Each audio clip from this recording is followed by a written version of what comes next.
What up, everybody? It's your girl July from Kickback Couture. Today I'm here to discuss Morphine 8.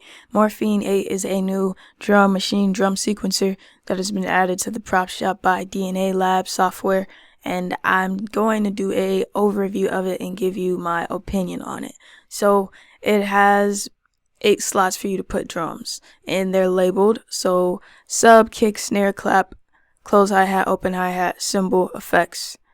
And you can edit them individually, so these knobs will all work separate, exclusive to the individual drum that you are on, which is highlighted by these buttons. So I'm actually going to drag on a preset, and actually let's go through some samples.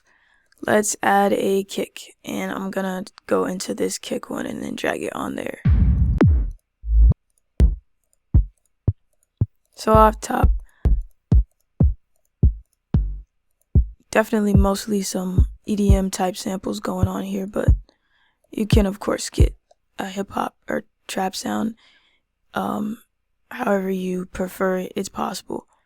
I just know much of my audience is hip hop. So pressing this play button, it isn't playing. I'm guessing this is only for the sequencer, so I'm going to play that. There's no way to preview it. That's what I was trying to do. Now you can edit this sample by pulling up this sample window we're all familiar with from the NNXT, the NN Nano, NN19, and whatnot. You can also clear it if you want to get rid of it. You can solo this drum. We have right here glitch sequencer and drum sequencer. Here we have the ability to increase the level, the length of the sample, the pan,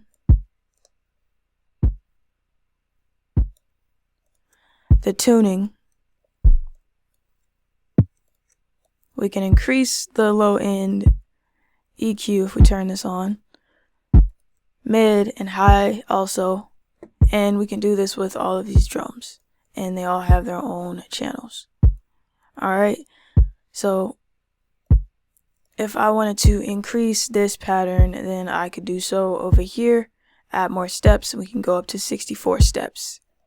Let's actually add a hi-hat in here. Closed hi-hat.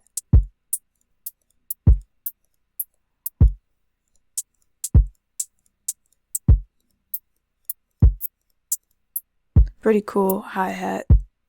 Wave files in there. Alright, let's get something here.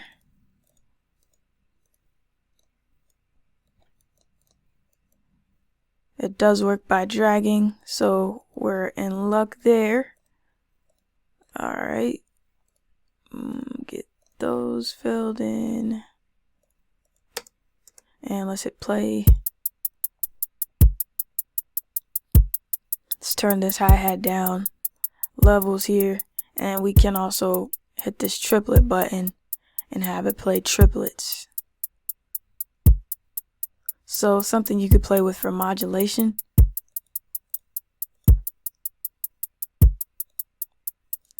Now over here to the right we have 3 different effects, and this is the glitch morph control that corresponds with this down here.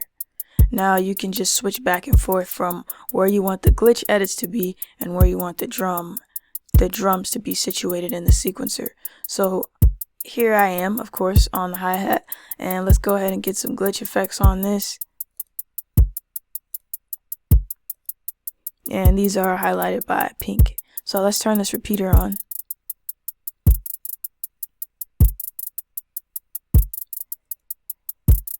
Tempo sync it if you want to tempo sync the repeats.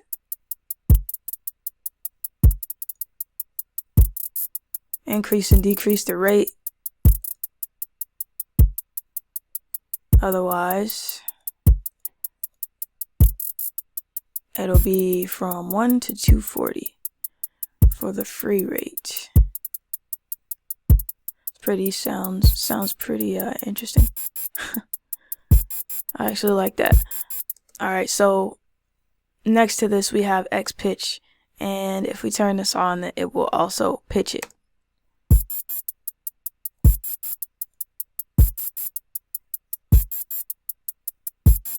So we can't necessarily affect anything separately. However, clicking on the kick drum, I can dial in separate settings within this glitch mode than with the hi-hat. So the hi-hat can have its own morph sequence controls, sequence inputs than the kick. So everything on these pages is basically separate from one another in terms of samples. So moving on, we also have X echo, and I did not play the pitch, so let's go ahead and figure that out and get some more drums going in here. Nice little white highlight around the downbeats so that you can see it a bit clear. Back to, needs to be on this one actually as well. And then let's dial in some pitch. Turn it on.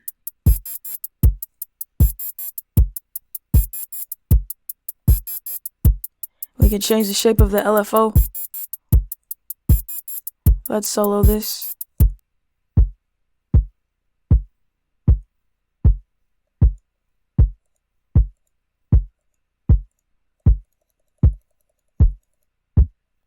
Now we're hearing more of a difference there. We also have X echo. Actually gonna turn this off. We can do this also to the hi-hats. So if we do this to the hi-hats, keep in mind, because we have the repeater and the repeater on, it's also gonna repeat those hi-hats. So we hear, if I turn on X echo, let's go ahead and turn this range up to about,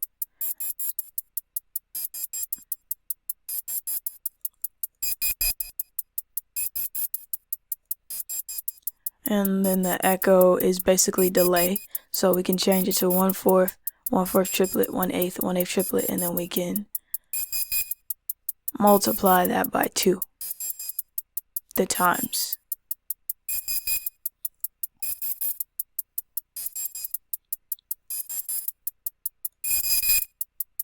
Now you hear more of that echo ping pong option and decay as well for the echo. We also have a distortion unit, so we could put this on the kick, turn it up.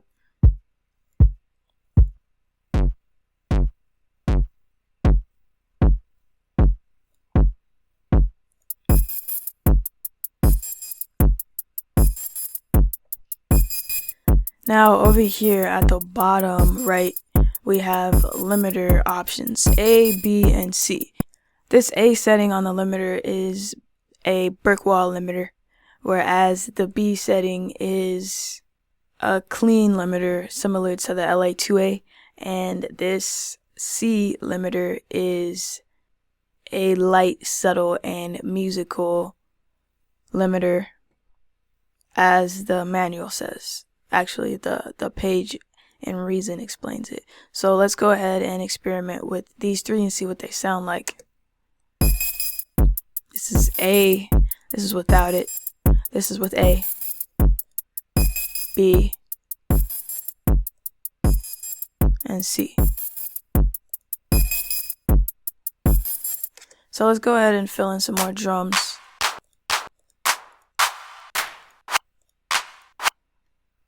Get the feel for it some more. Let's put this on the clap since they're named for us. Alright, and then we're still on glitch right now.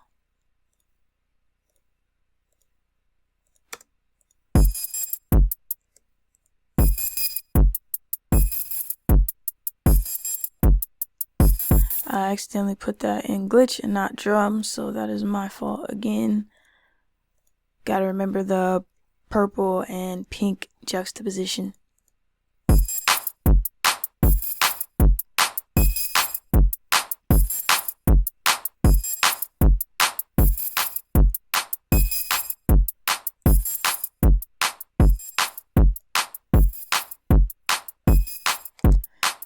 see what effects we have in here.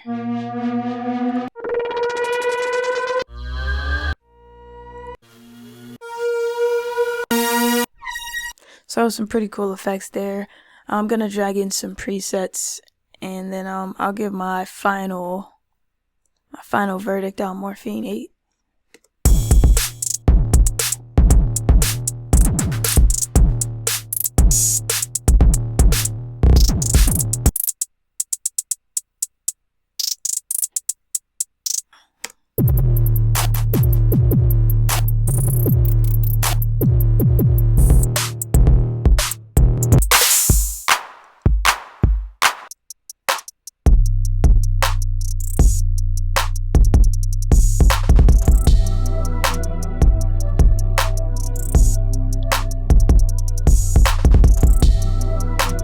So one thing I've noticed with Morphine is basically putting a sample on wherever, like here, and sequencing that in with the drums as the effects.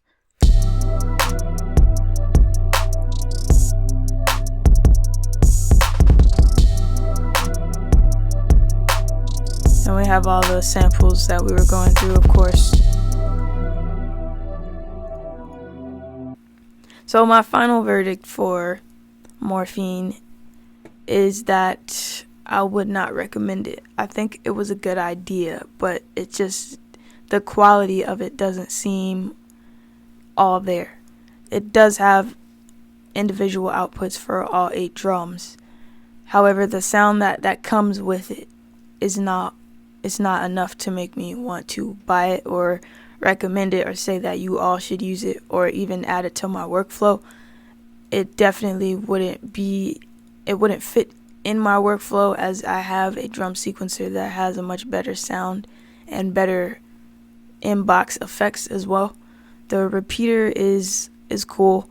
It's MPC style, of course, mono retrig. But with that being said, there are much better options for delays than what this repeater sounds like specifically. And also with the X pitch and the whole LFO idea, it's a good idea. I don't think it should have been like a main effect on it necessarily. As far as the sequencer goes and using an LFO, it just doesn't really fit with my workflow. The echo is okay as well. Again, much better options out there for echo. The limiter idea is cool as well. Limiting drums is awesome. I do like the distortion that you can put on the drums.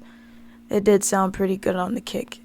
This sequencer for the effects is a good idea, but I feel like it's kind of lackluster because if you put it on a drum, then it's all 3 of these effects. If you wanted to apply them all separately and add different wetness, then that isn't an option. So if there were like multiple lines with different colors for each individual effect, I feel like that would be better than just one applies to all on a particular drum.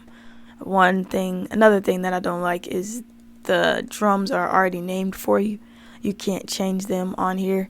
Of course, once you route everything to your external mix channels, then you can change the names of the mix channels. But it's a good idea, but it definitely doesn't fit into my workflow, and I don't like the sound quality.